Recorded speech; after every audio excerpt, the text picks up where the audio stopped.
that database has never existed. There is no database of current crime data. We are the only owners, and we have 25% of the country wrapped up already. So I think we'll have to see what we find out, and I don't ever like to put too firm of a signpost in terms of where we're going, but I definitely think, using best of breed algorithms to prevent crime and creating value for the agency and delivering that from the cloud. That's our core mission. That's what we really want to do. And I think the more engaged people get and the more data they contribute, the more robust that mechanism will be, and the more vibrant that dialogue will be between law enforcement and the public.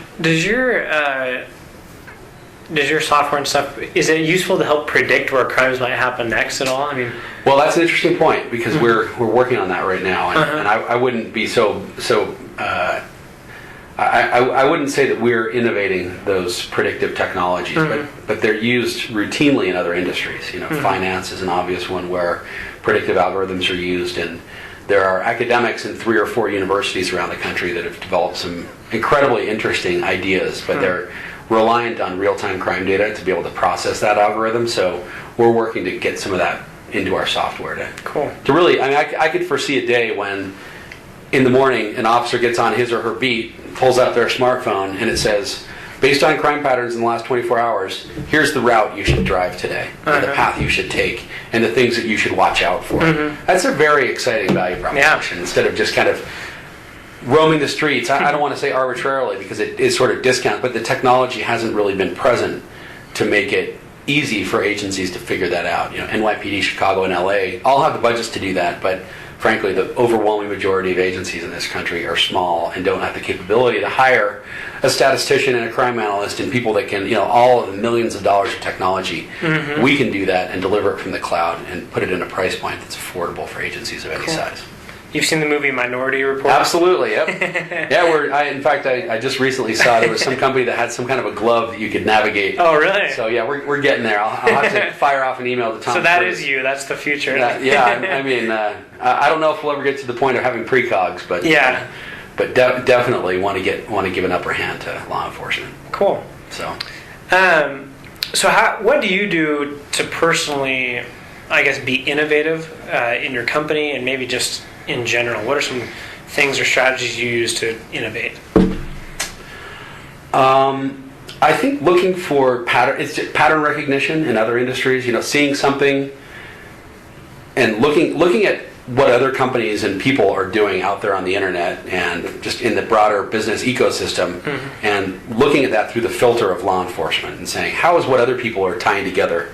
Can I tease out a pattern that makes sense? And 99% of the ideas go by the wayside, but occasionally we get a glimpse of something. And I think the other thing we've done well is really focusing on, we focused on consumers, which has forced a simplicity in our UI that makes it easier for law enforcement. I'm so pleased with the UI that we've come up with across our product suite.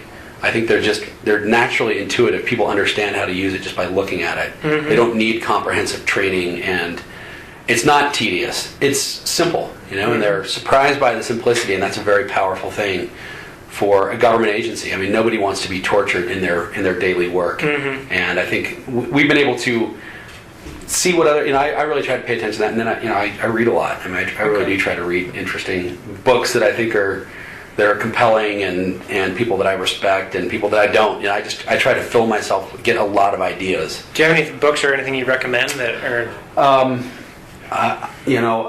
Right now I'm reading 2 books, which I would both highly recommend. They're both painful and wonderful. One is called, they're both in my car. One is called Rework, by 37 Signals founders, which is intensely painful read for an entrepreneur. And the other is called Not All Those Who Wander Are Lost. Have you ever heard of that? I have. By Steve Blank.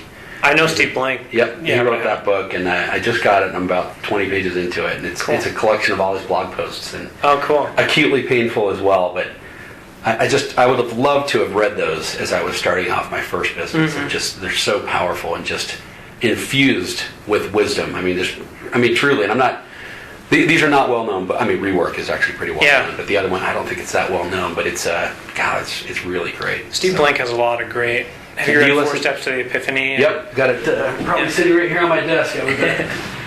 Yeah, one of my professors is Nathan Furr. I don't know if you've heard him or know of. He was kind of a protege of Steve Blank, and he just came out with his book. It's called Nail It and Scale It. But it's I think we're mentioned in it. Is it with Paul Ostrom? Did he start doing it together? Yeah. So Paul Reports is in there. Okay. And in fact, now that you say that, I think I remember. Yeah. And he talks a lot about just kind of that process that Steve Blank always talks about, lean startup and testing your model with customers, and a lot of really good advice for entrepreneurs. Yeah, I mean, the lean startup. I mean, there's the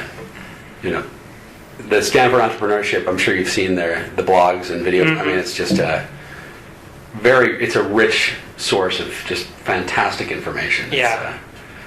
It's really amazing. Yeah, it's so exciting to learn and kind of study that stuff. I think it's just good to challenge my individual perspectives as well. It's, and I think if some would probably see it as a weakness, but for me, it feels like a strength just to assume I don't have the answers and to be really search for